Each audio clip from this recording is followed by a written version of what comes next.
entrevistado dessa semana no Cabeça de Político é um MDBista que quer ver o MDB longe dos extremos, que não esquece o passado, mas de olho no futuro. O entrevistado dessa semana é o deputado federal Valdir Cobalcini.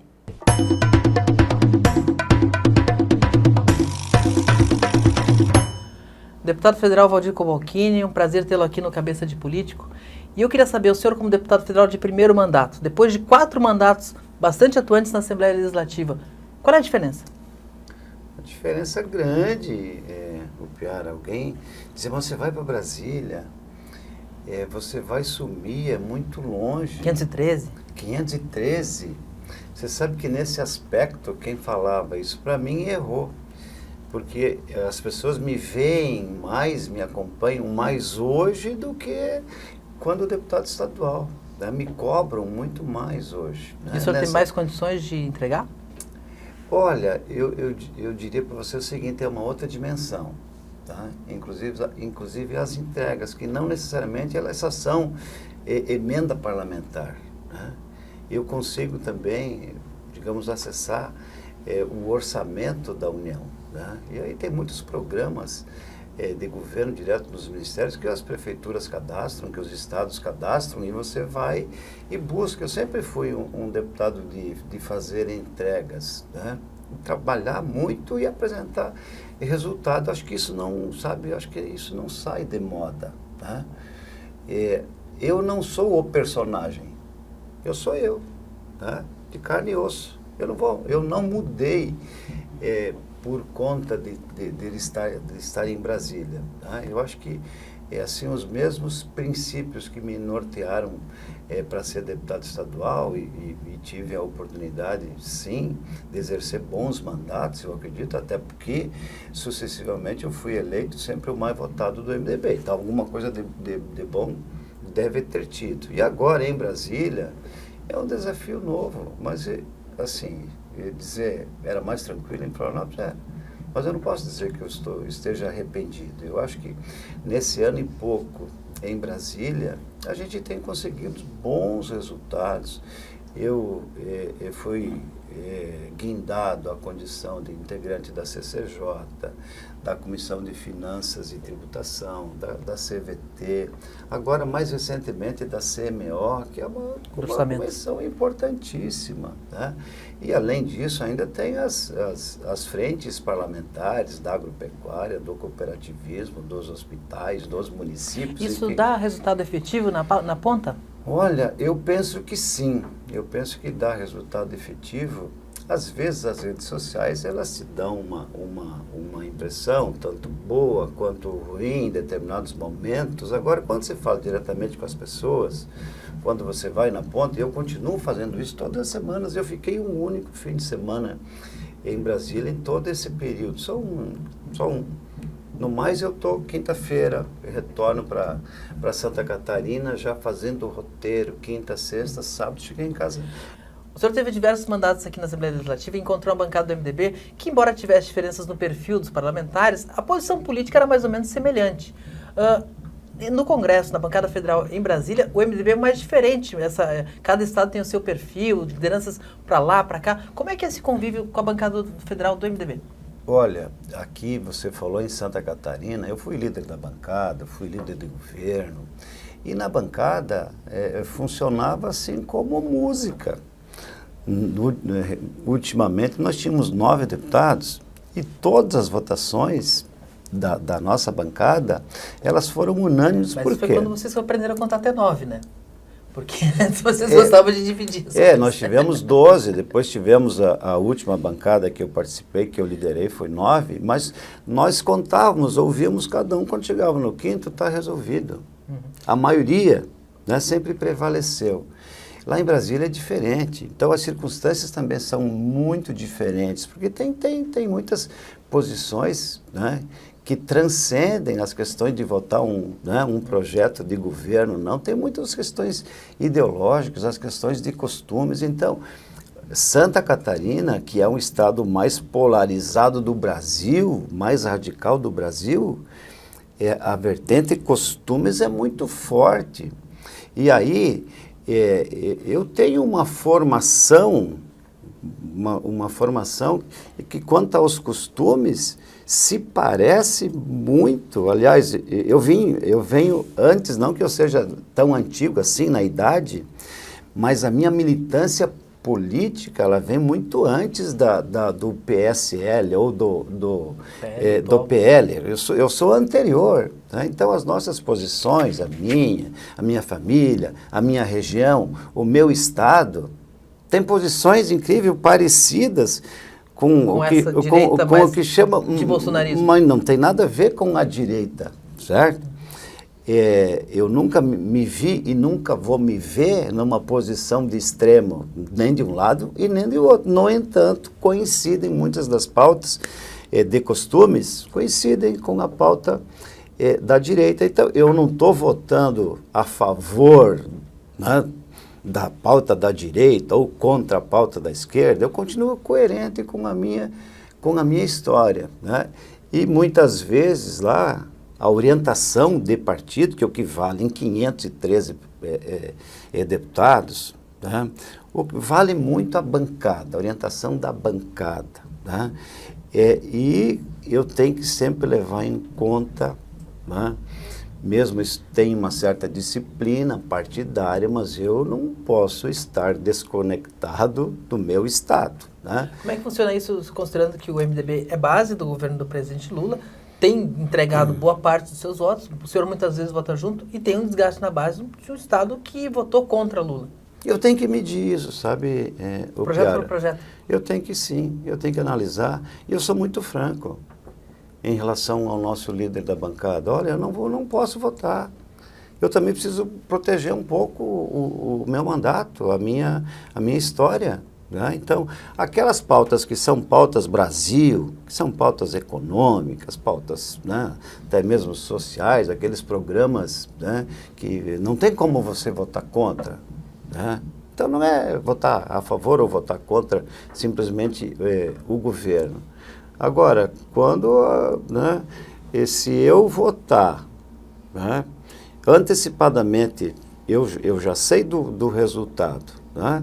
Então eu procuro, né, votar de acordo com aquilo que pensam os catarinenses, não necessariamente o catarinense de extrema ou de direita, porque a bolha de um lado ou de outro, não sei se nós temos 30% da população, 40% da população que vive na bolha, nós temos muitas pessoas absolutamente conscientes e avessas até às questões partidárias e políticas, mas que, enfim, me conheceram de uma forma, durante muitos anos de convívio.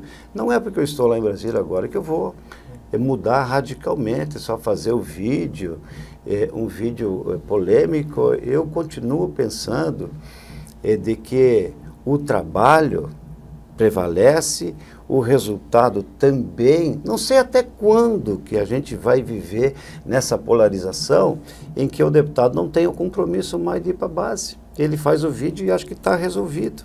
Eu acho que não. Eu acho que o tempo de você fazer, de interceder, de lutar, por exemplo, por uma duplicação de uma rodovia, pela concessão de uma rodovia, nesse ano e pouco, sabe o que quer conseguir um projeto de duplicação da 282? Era impensável algum tempo atrás, mas nós somos muito tímidos. Quando você vê de que no Estado, eu participei de uma reunião em que eu fui convidado pelo ministro dos Transportes, uma reunião com os superintendentes do DENIT no Brasil, e cada um dos superintendentes falaram do seu Estado. Tá? Quando chegou a vez do superintendente do DENIT de São Paulo, o relato dele: olha, eu estou fazendo a cobertura de um prédio antigo do DENIT aqui em São Paulo. Sim, mas e o que mais? Não, aqui não tem mais o que fazer em termos de rodovias. E você se transporta para Santa Catarina, você se volta para Santa Catarina e você vê que a gente é muito humilde, que a gente está muito atrasado, que a gente precisa recuperar o tempo. Então, eu queria lhe perguntar justamente sobre isso, porque o senhor foi secretário de Infraestrutura no governo Colombo, o senhor é muito ligado ao tema, e o MDB tem o ministro dos Transportes. Essa questão de ser base do governo também lhe dá um acesso diferenciado ao ministro. Tem valido a pena? Tem valido a pena. Nós construímos uma relação pessoal como ministro, e ele tem demonstrado isso aqui em Santa Catarina. Aliás, ele veio 4 vezes, já tem uma quinta. Eu já vi mais o Tarcísio, né?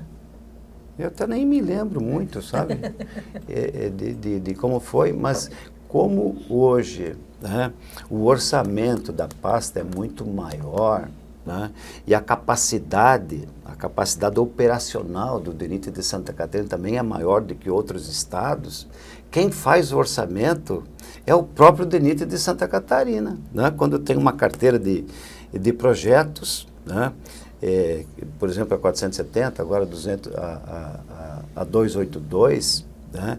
E os projetos das obras que estão sendo construídas, né? Então, mostra que Santa Catarina, como nós temos não vou dizer o superintendente, tá? Mas o DENIT de Santa Catarina, né, consegue produzir mais do que em outros estados. Foi importante manter o Alisson ali, né? Foi importante, do quadro, ele vinha com né, um servidor de carreira, que, né, tem o apoio também dos servidores. Isso tem demonstrado que foi a melhor escolha, a escolha técnica.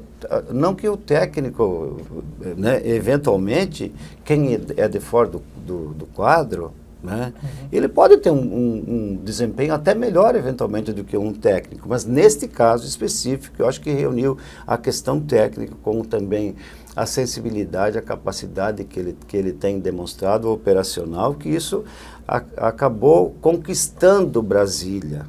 Né? Então, hoje, o Alisson, ele é, sim, citado como um dos melhores superintendentes do Brasil. Tá? E a gente está numa expectativa até para questão de expectativa do catarinense. A gente tem a duplicação do 282 com etapa de projeto, a 470 também, naquele trecho do meio oeste, que é impraticável em alguns pontos. Mas o catarinense ficou esperando muito tempo pelas conclusões da 470 e da 280, e isso deixa ele um pouco ressabiado, com razão, quando fala em anúncios de projetos, anúncios de editais, a expectativa de obra na pista. Eu acho que a prática agora, nesse ano e pouco, do ministro Renan, ele está começando a adquirir, eu diria que, uma expectativa positiva, tá? A confiança. Porque antes, né, era impossível estabelecer prazo, estabelecer cronograma físico, financeiro, não tinha como, porque se o ministro falasse isso, ele estaria mentindo. E mentiram muitas vezes, né? Muitas vezes mentiram, né? E agora não precisa mentir. Né? Por quê? Porque tem recursos, né? Ampliou os recursos no orçamento em 4 vezes. E ainda, se a gente considerar de que o próprio órgão pode ampliar, dependendo do seu trabalho, né, porque outros estados não conseguem ter o mesmo ritmo, né, que tem Santa Catarina, né? Então eu diria assim de que hoje em dia aquilo que se fala se pode fazer, se pode cumprir. Né? As obras que estão em andamento estão sendo medidas, tem a medição, tem o pagamento, né? Então você pode fazer um planejamento, o que antes era impossível, tinha que fazer mágica, mas tudo tem um limite, né? Você já não tinha mais como Até o final falar. do seu mandato, como é que o senhor espera ver a questão da 282 e da 470? Eu espero ver as duas obras iniciadas, a 470, a continuidade da 470 até Campos Novos, tá? Tem a fase do projeto agora, as duas, né? Então eu quero, o meu sonho, né? Mas eu sonho, né, muito acordado, com os pés no chão, é ver as duas obras resolvidas, né, de forma irreversível, tanto a 470 quanto a 282, e obviamente que concluídas as etapas já contratadas da 280, concluída a 163 lá no extremo oeste, federalizada a 163 de São Miguel do Oeste até Itapiranga, com a ligação através da ponte sobre o rio Uruguai lá em Itapiranga. A minha pauta, né, aliás, a pauta do Fórum Parlamentar. Né? Eu levei um planejamento na primeira reunião do Fórum, apresentei um planejamento, um plano de trabalho, e foi apoiado por todos os deputados e senadores. Então, a nossa prioridade, não que seja a única pauta, mas a pauta prioritária é a infraestrutura. O senhor citou o Fórum Parlamentar, o senhor coordena o Fórum Parlamentar Catarinense e tem descentralizado as reuniões, tem levado, teve essa semana anterior a gravação desse programa em Lages, teve em outras cidades, tem em outras cidades no caminho. Como é que está sendo essas reuniões e como que elas funcionam lá na base?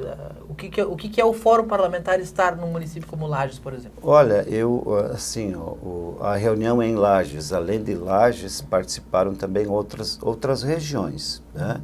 Eu acho que é uma oportunidade que, primeiro, você está dando a uma região que as pessoas que estariam lá em Brasília, não fosse nós virmos ao encontro, estariam lá os prefeitos, alguns vereadores, e eventualmente o diretor do hospital, né? Mas a grande maioria da sociedade não vai para Brasília. Então, Brasília tem que vir, né, para Santa Catarina. É isso que nós estamos fazendo, inverter um pouco, né? E assim como fizemos em Lages, fizemos em Blumenau com o Alto Vale do Itajaí, fizemos em Criciúma, reunindo todo o sul de Santa Catarina. Então, são oportunidades excepcionais que as pessoas têm de falar, não só falar com o seu representante, né? O que algumas vezes falar com o seu representante já é algo importante. Imagina você falar com, digamos, os deputados federais e os senadores da República estando num mesmo local. O que aconteceu até agora, nessas três regiões, Blumenau, Criciúma, Lages, agora a próxima será Chapecó, depois Joinville, depois Florianópolis, e ainda temos outras pautas, né, e que daí envolvem segmentos, né, o sistema COFEM. Não tem como nós não falarmos com o COFEM, né? Com a Fiesc, com a FACISC, com a FEComércio, com a FETRASESC e assim com a FAESC, né? Vamos falar com todas essas entidades representativas do setor produtivo. Nós vamos falar também com os hospitais, a pauta da saúde, né? Os hospitais filantrópicos, hospitais públicos, enfim. Eu acho que são pautas que necessariamente a gente precisa debater com o nosso Estado. Um pouquinho de política partidária, Claro. porque o seu MDB está na polarização nacional, ele ficou exprimido ali no meio. Tem uma gritaria de um lado, uma gritaria do outro, uma gritaria que é bem alta aqui em Santa Catarina, aqui vem à direita. Como é que o MDB se posiciona? Eu vejo muita tentativa de algumas lideranças de furar a polarização, de dizer que existe conversa fora da polarização. Como é que o senhor acredita nisso? Eu acredito nisso. Eu acredito nisso porque, por exemplo, agora nós temos eleições municipais. A eleição polarizada, a eleição nacional, valia muito o número, certo? Agora, se o cara é bom, não precisa de número. E se não é bom, não resolve o número. Então, na eleição municipal, isso vai ficar muito claro. E o MDB é um partido municipalista. Ele governou, acredito que 90% dos municípios em Santa Catarina. Então, nós temos sempre boas lideranças, muitas vezes até assediadas por outros partidos, que não conseguiram produzir liderança e agora buscam no MDB uma liderança já pronta.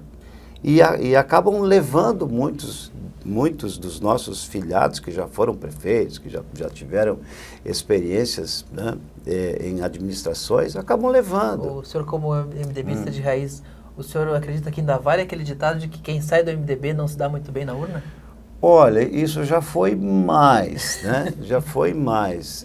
Mas assim, é muito difícil de alguém sair do MDB, pelos exemplos de quem saiu não se deu bem, né? Então, raramente você vê alguém no mandato, né, sair do MDB. Às vezes a falta de espaço, né, interno, você acaba provocando, né, alguém a sair para buscar um espaço em outro partido. Mas a regra não é essa. A regra é que a gente, né, uma vez MDB, sempre MDB. O MDB tem um espírito de... Mesmo a convenção do MDB, eu sempre acho que é uma das coisas mais interessantes da política de Santa Catarina, porque é uma briga de família na nossa frente, né? Como é que é lidar com essa briga de família do MDB? Eu acho que é interessante. A gente acaba criando vínculos mesmo, quase que familiares no MDB, porque a gente se encontra muito, né? Ou seja lá no município, ou nos eventos que eles são festivos, até na festa, até pode ter alguma briga, né, numa festa, mas uma briga no sentido, né, no bom sentido, né? Então, nós temos um patrimônio, né, político, né, muito grande, o MDB. A gente tem feito eventos para botar 1.000 pessoas, eventos como foi o de Camboriú, tá, no final de semana passada, evento como foi em Criciúma, tá, enfim, mas nós não estamos ainda no período propriamente dito eleitoral. Como a gente vive em movimento, né, a gente está, de alguma forma, sempre em campanha, sempre reunindo, sempre mobilizando, né, o MDB. E agora, depois do resultado que nós tivemos na última eleição, que convenhamos, tá, foi o pior resultado da história do nosso partido, né? Isso nos impõe muita responsabilidade. Eu tenho mandato, eu não posso me acomodar que eu vou ter que cuidar apenas da região, né, que me tornou deputado federal. Eu sou de Santa Catarina, então quem tem mandato agora, né, está tendo, digamos, uma visão, ou nós nos abraçamos a todos e acaba encrenca, acaba briga, ou a gente vai virar um partido de segunda divisão, né? Qual é o caminho para o MDB voltar ao governo de Santa Catarina? Eu acho que ter um bom resultado nesse ano, acho que é crucial, um bom resultado. Nós não temos obrigação de ser o primeiro partido, né? A obrigação é do PL hoje? A obrigação é do PL, que tem o governo, que tem a maior bancada federal, tem o 22? Que tem a maior bancada. Eu acho que o 22 não é por essa circunstância, mas eu acho que a estrutura, né, a estrutura que tem o PL hoje, eles têm a obrigação de ficar em primeiro. Como é que o senhor avalia o governo do Jorginho Melo? O Jorginho ele tem experiência, né, política. O Jorginho é uma máquina, né? Eu olho assim, eu não quero comparar o Jorginho com o Luiz Henrique, né? Não vou fazer essa comparação. Mas é do ramo? Mas ele é do ramo. Ele é do ramo, né? Às vezes um pouco concentrado demais. Nós não conseguiríamos isso, essa façanha. Não conseguiríamos de ter o governador presidente do partido em comissão provisória, o MDB, isso é impraticável. O Luiz Henrique descentralizou muito e não foi só na secretaria, né? Também em relação Descentralizou o poder. Descentralizou o poder, deu oportunidades, por exemplo, o Luiz Henrique me fez secretário regional, me convidou para ser secretário da Casa Civil, influenciou para que eu fosse o secretário de infraestrutura. Então, o Luiz Henrique, ele quando ele olhava para alguém que via que esse alguém tem capacidade, né, ele confiava, né, ele descentralizava, entregava, não a sua caneta, mas empoderava, né, essas lideranças, e várias delas, né, hoje estão em mandato, deputado estadual, deputado federal, já foram secretários. Então, o Luiz Henrique foi um belo exemplo de como descentralizar. Eu tenho uma inspiração, né, muito forte, né? O Luiz Henrique, o Cacildo também me ajudou muito, né? Com a sua forma de dialogar. Às vezes ter posições, tem que ter posição. Dialogar não significa dizer que você não possa ter as suas posições fortes, agora não extremas, né? A ponto de você, digamos, derrubar pontes. A ponto de não entrar na mesa. Exato, a ponto de não sentar na mesa. Então, eu acho que eu tive bons professores e estou procurando agora exercer. Agora não adianta mais o Piara. A gente ficava esperando que o Luiz Henrique resolvesse as coisas, né? Ou que viesse o Cacildo, né, e ajudasse. Não vai esperar quem? Agora o jogo é com nós mesmos, né? Não tem que esperar mais ninguém. Então agora a gente soma a nossa bancada federal com a bancada estadual, somos 9 detentores, 10, né, com a senadora Ivete, e se nós somarmos todos, agregarmos todos, e ainda todos os prefeitos, todos os vereadores, nós somos um time muito forte. A gente precisa acreditar nisso. Né? E quando a gente participa de eventos, né, como a gente tem participado ultimamente, nós acreditamos que nós vamos voltar sim à primeira divisão e que a gente pode pensar em oferecer à sociedade de Santa Catarina candidaturas ao governo, ao Senado, enfim. Gostaria de ser pré-candidato ao governo ainda? Olha, eu não vou dizer para você que não. Tá? A circunstância que vai determinar no momento certo. Agora, eu não fujo não das brigas. O MDB deveria ter um pré-candidato ao governo desde já?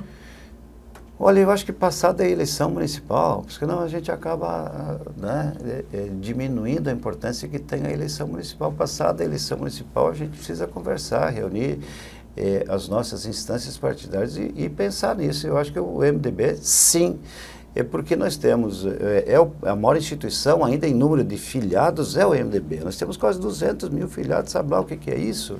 E se a gente fizer uma chamada para filiar, nós temos uma facilidade muito grande, é um partido muito, muito simpático, é uma grife interessante, não se tem rejeição ao MDB. Tinha uma época em que o MDB nacional, não sei o quê, aquelas figuras carimbadas, agora não tem mais isso, até mesmo agora o presidente nacional do partido é uma figura muito simpática, que é o Baleia Rossi, um cara jovem, né, o líder da bancada, você não vê mais. Eu lembro assim, você fazia uma lista, você trocava de líder todo dia, né, as encrencas entre o líder da bancada e a presidência do partido. Agora não, a gente vive uma calmaria muito grande, né? Então, eu acredito sim, né, de que o MDB possa, depende muito de si, mas nós estamos fazendo o nosso dever de casa. Tá? E eu acho que a gente tem que ter a coragem, né, de voltar a ser protagonista, né, da política de Santa Catarina, né, e eu vejo isso muito possível. E para fechar nossa conversa, deputado, agora perguntando para o pai, né, Valdir Cobalcini, pai de João Cobalcini, vereador em Florianópolis, presidente da Câmara de Florianópolis. Como é que o senhor vê esse primeiro mandato do João fechando como presidente da Câmara e como um dos principais articuladores da participação do MDB na reeleição do prefeito Topázio Neto? Eu fico feliz, sabe, o Piara.